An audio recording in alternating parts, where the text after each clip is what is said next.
I will talk about 30 minutes, and I will talk about business family 3.0, 3.0. You see this on the slide. This is a little bit theory. Maybe you are interested in this. In Germany, we try to find out new things about family businesses and business families. We think if you try to understand family business companies, you have to understand also the families behind the business. And here you can see some of my research outcomes. For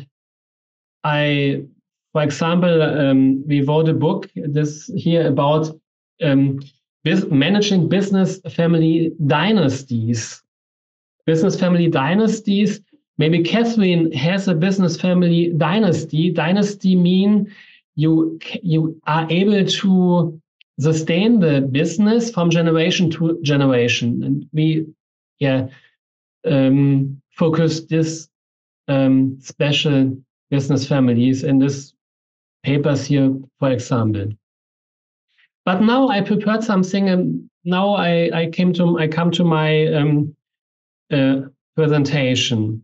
And I will start with maybe a fairy tale. Once upon a time, it was 26 years ago, in 1998, two German system theory researchers founded an institute to research family businesses, the Witten Institute for Family Business, called WIFU. WIFU was the first institute of its kind in Germany, in the German-speaking part of the world. The two pioneers which founded this institute were Fritz Simon and Rudi Wimmer. At that time, those companies had not been understood very well in Germany. And the pioneers had an idea why. Business economics has no competences in understanding the psychosocial dynamics of families. Therefore, it can only describe the economic side of the family business.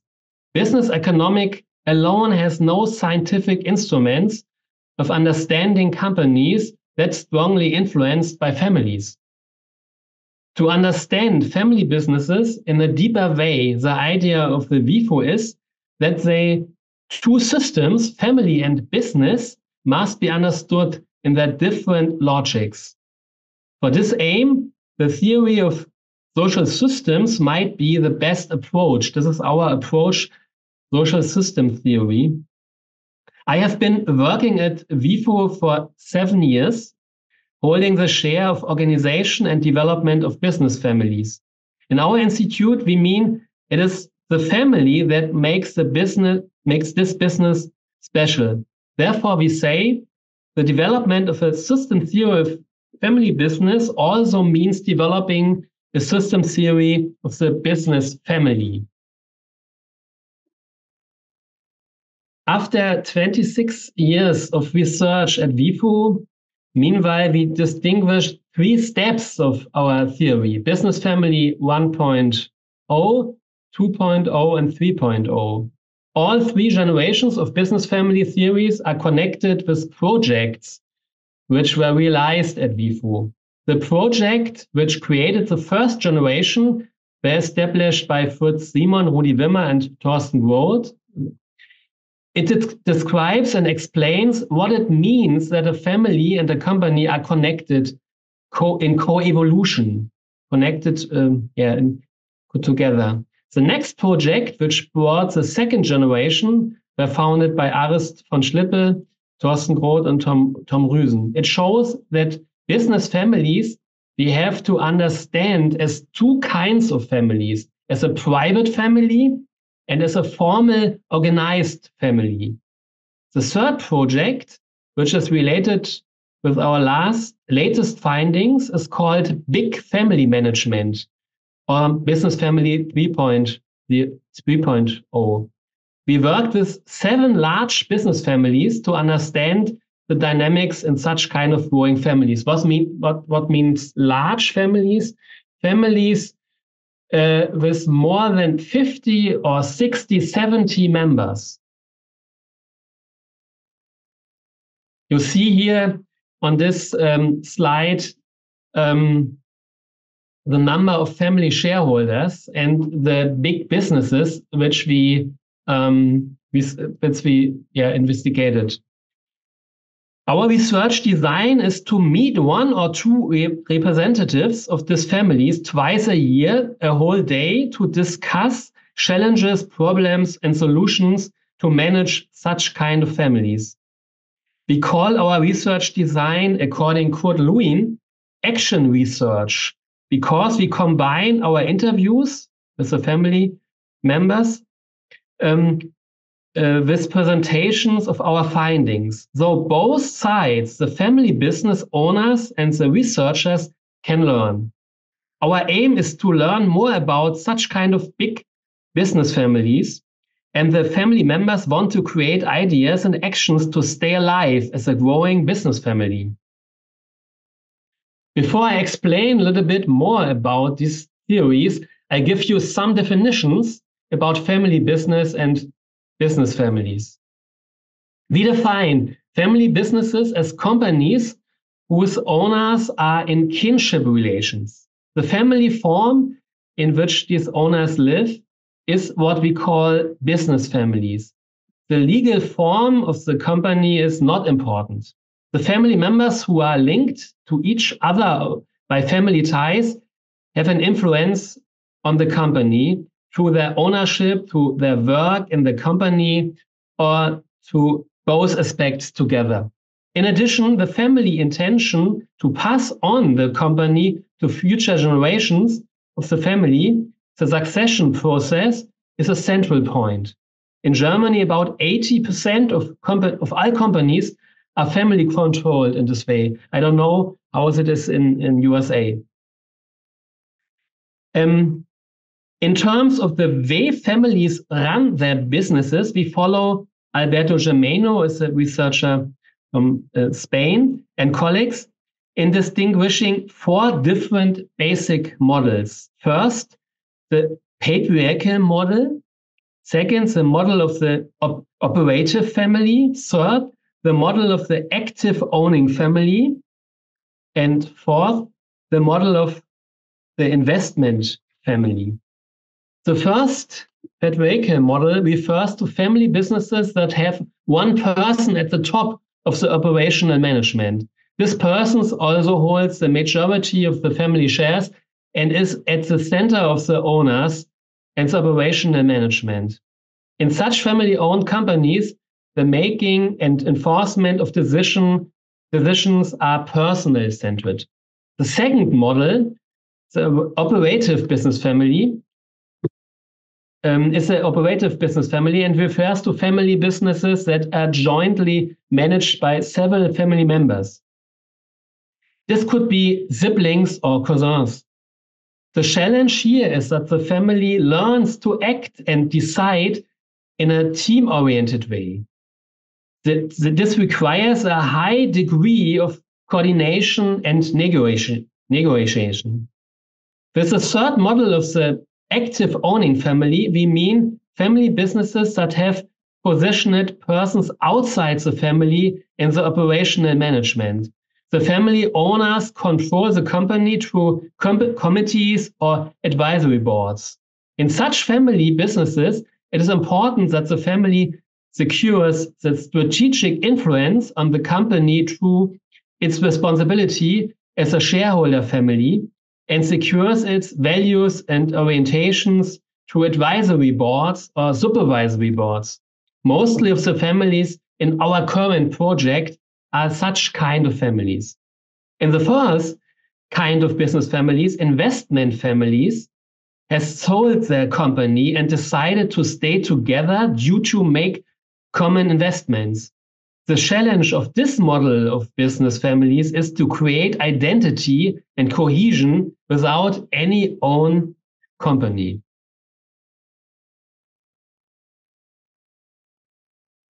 Now I will come back to our 3 different theory generations. In all 3 theory steps, we describe and explain that the business family has to integrate differences. By the way, one essential aspect of the theory of social systems is that it deals with differences. First, the difference between family and company, business family 1.0. Second, the difference between family and organized business family 2.0. And third, the difference between business family and the large family network and growing families, business family 3.0. I start with the theory of business family 1.0. Business families are primarily families, of course.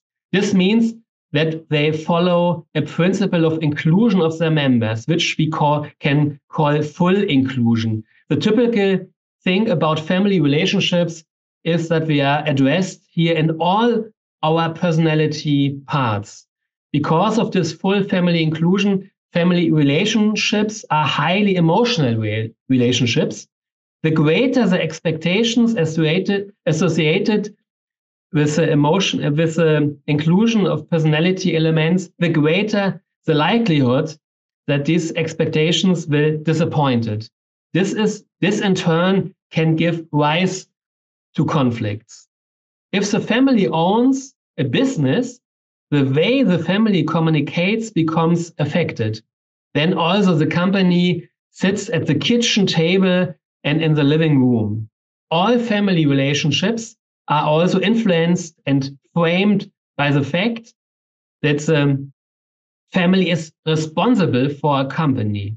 This might strengthen the family ties, but it might as well lead to serious conflicts because expectations that are usually separated from each other are coupled here together, family life and business work. This usually has an influence on the social structures and processes in the family. The business family 1.0 might thus be confronted with the paradoxes. What is right in the logic of system on the wrong? One is wrong on the logic of system 2. The family is confronted with the responsibility to make decisions for the company. It can be problematic when these decisions are mixed with psychosocial and emotional issues of the family relationships. Then decisions cannot be made rational because latent psychosocial or emotional issues influence and guide decisions, and from a business perspective, makes them irrational. Especially when the business family grows, for example, when it consists of several small families or siblings or cousins, communicative forms of joint decision-making must be developed and implemented. When the family grows, for example, when it changes from the patriarchal model to the model of the operative family, or even becomes an active owning family, it usually begins to organize itself, to develop formal structures for company-related decisions. This brings us to the business family 2.0. Business family 2.0 refers to a growing business family which is forced to establish organizational structures to come to company-related decisions.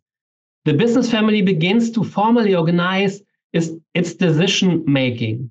Business families are moving away from personal orientation towards process orientation. This demands to install committees and formal structures and processes. What is unlikely to happen in families has to be realized in business families. A family strategy is developed. The family reflects on its relationship to the company and considers how it must organize itself in order to successfully realize the family's intention of passing on the company to the next generations. This requires decisions to be taken, in particular, on how the succession of shareholders and family members are operating, and the company is to be regulated. The family has to develop and to establish programs to build up and to secure the qualifications of the family members to take responsibility for the business. The special feature of Business Family 2.0 is therefore that formal organizational structures emerge alongside family relations. Business Families 2.0 are faced with a specific challenge: integrate being a family and being an organization. They become a kind of doubled families or twofold families. On the one hand, they are private families, of course, and on the other hand, they are organized business families. Many of the answers that the family gives to its members may differ. If given by the family or the business family, for example, the question, do I belong to you? The family will always say yes. The business family will first look into the shareholder's contract and say, sorry, as a husband, you are not related to blood. And the interesting thing is that it is hard to know which family is active in a certain moment. So family and business family are in permanent oscillation. If the business family continues to grow, for example, through an egalitarian inheritance practice, equal shares are passed on to the children, then a new challenge is coming up, securing the family cohesion and family identity of the many family members. Here we come to the Business Family 3.0. While the Business Family 1.0 deals with relationships of family and company, the Business Family 2.0, the doubled or twofold fold family, expands family life through formal organizational structures. With the Business Family 3.0, the systems of family and organization are confronted with a third social form, social family network structures. Growing business families with a large number of family shareholders, though the seven business families in our current project are confronted with a strong challenge. The many shareholders have only weak family ties because they are in fifth or in any later generation. The kinship is not very strong. Therefore, the family inclusion is not comparable with a small Business Family 1.0. Business Family 2.0 are solving its decision-making process with the implementation of formal structures, committee of boards. But formal organization has no potential to create strong social ties and relationships. That's why in large business families, the many members build up informal network ties.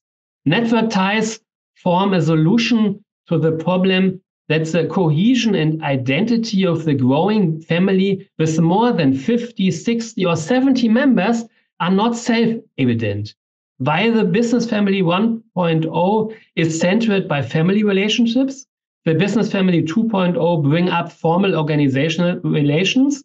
The networks in the Business Family 3.0 are coming up by informal relationships of mutual interest. We understand networks as social systems that form relations beyond the small family logic of kinship and behind the formal social relationships of organizations. Network relationships roots in common interest and reciprocal connections of give and take. Such relationships cannot be formally organized. However, occasions can be created which increase the probability that networks and its relationships can emerge. The 7 business families we examined used the following possibilities for this purpose.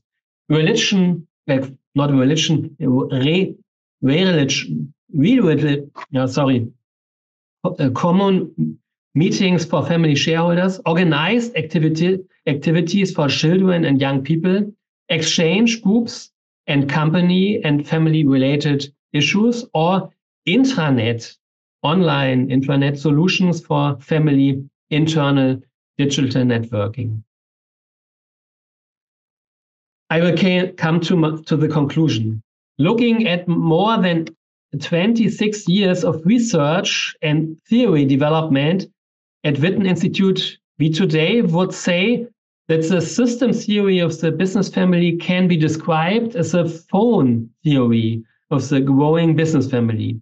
Large families with more than 50, 60, or 70 members have to integrate the need of being family, the necessity to organize the decision-making processes for the company, and create networks between the many family shareholders.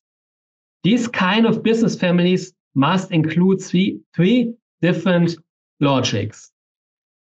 At first, keeping up kinship-orientated relationships within a small family dealing with the logics of another big social system, the company, which is around all the time. Second, integrating family relationships and the need of becoming a formal organization to stay capable for decision making. And third, creating opportunities for development of network relationships, of give and take between the large number of family members. So the Witten system theory of the business family has turned into the phone theory. In addition to the project, enables the evolutionary structures that have emerged to increase the reflective power in the growing business families that participate in our project. The participating business families recognize that they are families, in particular made up of a lot of small families, business family 1.0, that they formally organize themselves for their decision-making processes, business family 2.0, and that they are stimulate, establish, and try to sustain social network relationships between the many members, business family 3.0. If a growing business family wants to go forward to the future and wants to keep the business in the hand of the family, then the big challenge will be to find ways of integrating the logic of family organization and social network. You remember, once upon a time, that's how I started. Usually fairy tales ends with they lived happily ever after. I think that's not the point where we are at yet, but we are on our way to deeply understand how families maintain over generations the most important resource they have: trustful relationships within a growing circle of people who have one in common: being related, being family, being business. Okay, thank you very much for your attention.